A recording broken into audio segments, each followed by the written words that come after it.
PlayStation's return to social media sparks fresh backlash following digital-only announcement. After remaining silent for nearly a week following its controversial decision to phase out physical game disc, PlayStation has returned to social media, and the response from fans was overwhelmingly negative. Sony's official PlayStation account posted for the first time in 6 days on July 7th, sharing a promotional video for its upcoming wireless arcade fight stick. Rather than celebrating the new accessory, many gamers flooded the comments with criticism over Sony's recent announcement that future PlayStation consoles will abandon physical game discs. One of the most widely shared replies came from gaming preservation group Does It Play, which wrote, "Wireless fight stick? More like spineless corpo," accusing Sony of sacrificing game ownership in favor of an all-digital future. That sentiment was echoed throughout the comment section. Thousands of users demanded the return of physical media, posted photos of their disc collections, and criticized the company for what they see as an attack on game ownership. Others questioned why Sony chose to resume posting promotional content without addressing the backlash surrounding its announcement. Within the first hour, the promotional video reportedly accumulated more than 12,000 negative comments and nearly 4,000 quote posts, with very few users defending Sony's decision. The criticism stems from Sony's announcement that it will discontinue physical game discs beginning with future hardware. If those plans remain unchanged, the PlayStation 6 would become Sony's first digital-only home console, ending a tradition that has existed since the original PlayStation launched in 1994. The announcement has sparked a growing movement among collectors, preservation advocates, and longtime PlayStation fans. Many argue that removing physical media reduces consumer ownership, limits preservation efforts, and leaves players dependent on digital storefronts and licensing agreements. Adding fuel to the controversy in Sony's history with digital content. Critics have pointed to previous situations where purchased digital movies were removed from users' libraries after licensing agreements expired, arguing that digital purchases do not always guarantee permanent access. The backlash had also extended beyond social media.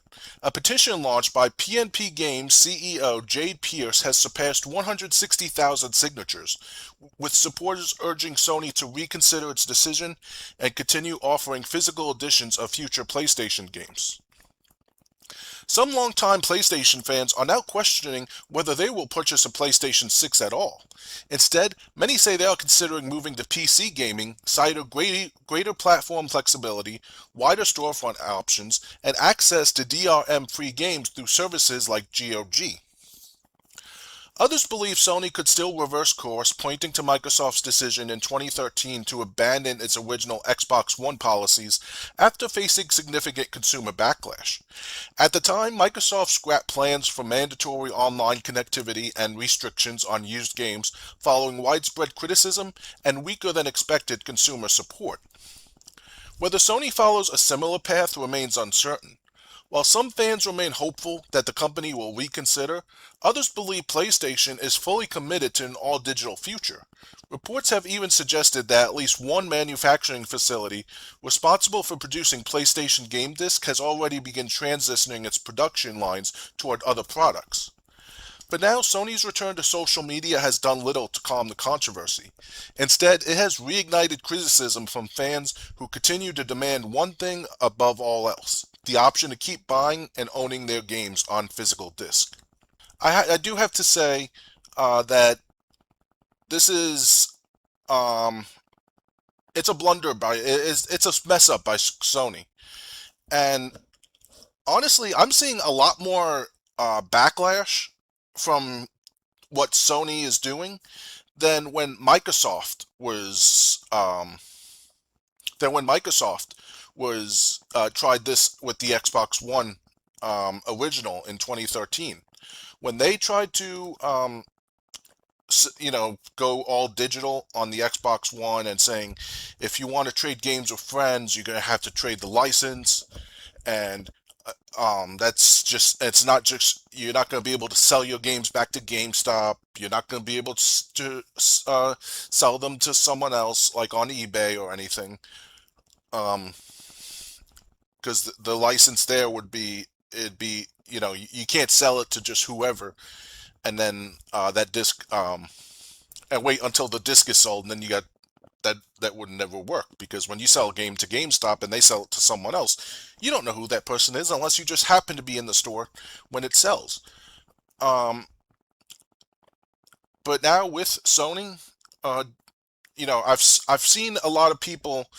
I've said this for a long time, but I think uh, it's probably it's probably it's probably more likely to happen now if it was ever going to happen, and that's with just the backlash. People have been canceling PlayStation Plus. As the article said, people are now reconsidering buying a PlayStation 6 at all, whether or not Grand Theft Auto 6 will be on it or not. So that's a good thing. I said it before, I'll say it again. In the like 2022, 2023, I had moved away from digital even on my Xbox One.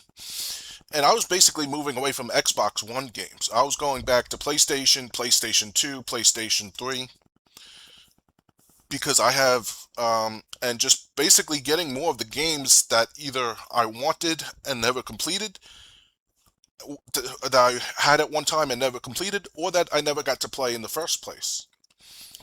Um, as long as they were affordable with my budget. And, um, and obviously that had no effect on digital.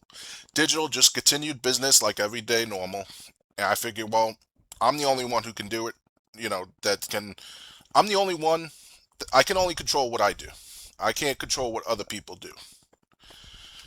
But we knew this day was coming before even PlayStation made that announcement. Um, but I do have to say, one thing I was getting ready. I can play these games anytime I want, and I don't need an online connection.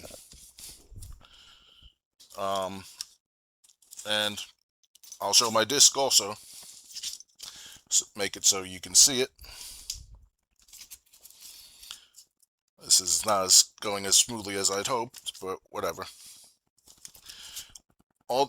I can play these games, and as long as I got electricity and the game works and my console works, I'm good to go. That's honestly what I think I'm going to do if PlayStation does not reverse course. Because think about it, we all know Microsoft is going to do the same thing. There's, they're gonna, Microsoft is going to go all digital because they wanted to do it before Sony did. And then what's left? Nintendo? And isn't Nintendo already trying to do that with their key cards? Now, I do want to say some people. I watched RGT 85's video on this morning, or this afternoon rather. And I do have to disagree with him because he was like, "What does gaming look like in the past? In the next 5 years or so?" And what I have to say to that is maybe not modern gaming, maybe not current day gaming, but I'm actually excited for retro gaming. Because if us and a lot more people are spending their time on retro gaming, uh, we're going to be going through games. Everyone that just chooses to go retro gaming, like I probably will, they're gonna be playing games that they've never played before, or playing games that they love but maybe never completed. And before anyone says, well, you probably know of every game. I already did it last time on Twitch, where I tried to name just 10% of the N64 library. And actually, I couldn't do it. I watched that video back. Um, a, I named three different games twice in that 29. And there's 288 N64 games. And if you say, well, a lot of them are sports games, and this goes for any console, a lot of them are sports games, so what if there are a lot of sports games? You know what? At this point, I would take Major League Baseball featuring Ken Griffey Jr. on N64 for a game or two, see if I could get used to the N64 controls, or because I'm used to playing PlayStation 3 sports games. Um,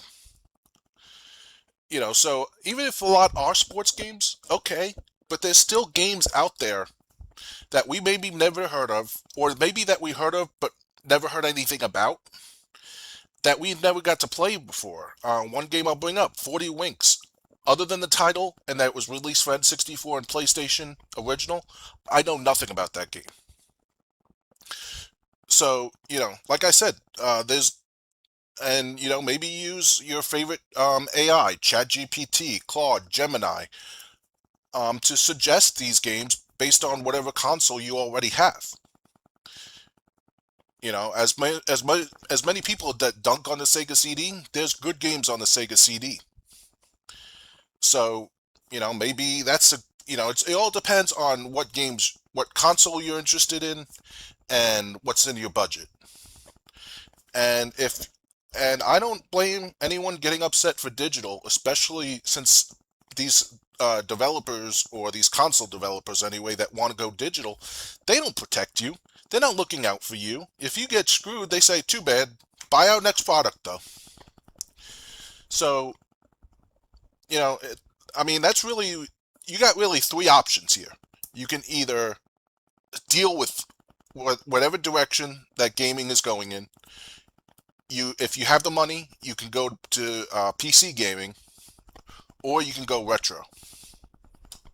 My laptop, it can't handle anything current anyway.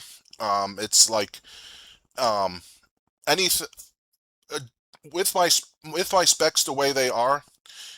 I could probably run like something like a PS3 game from Steam, or PS3 era game from Steam. Um, or like on medium, maybe. Maybe I could stretch it to a PS4 launch title, because the technology and specifications that would be needed to run those games between a PS3 and a PS4 launch title was not that different. But my laptop that I use for everything couldn't play current games anyway. So maybe instead of PC, I'll go to retro, because I do have a lot of old consoles that still work. And you know what? Like I said, there's games I never completed. There's games that I wish I hadn't sold that I would love to play again. More really in the first category. And that's where I'll spend most of my gaming time. Let me know what you think.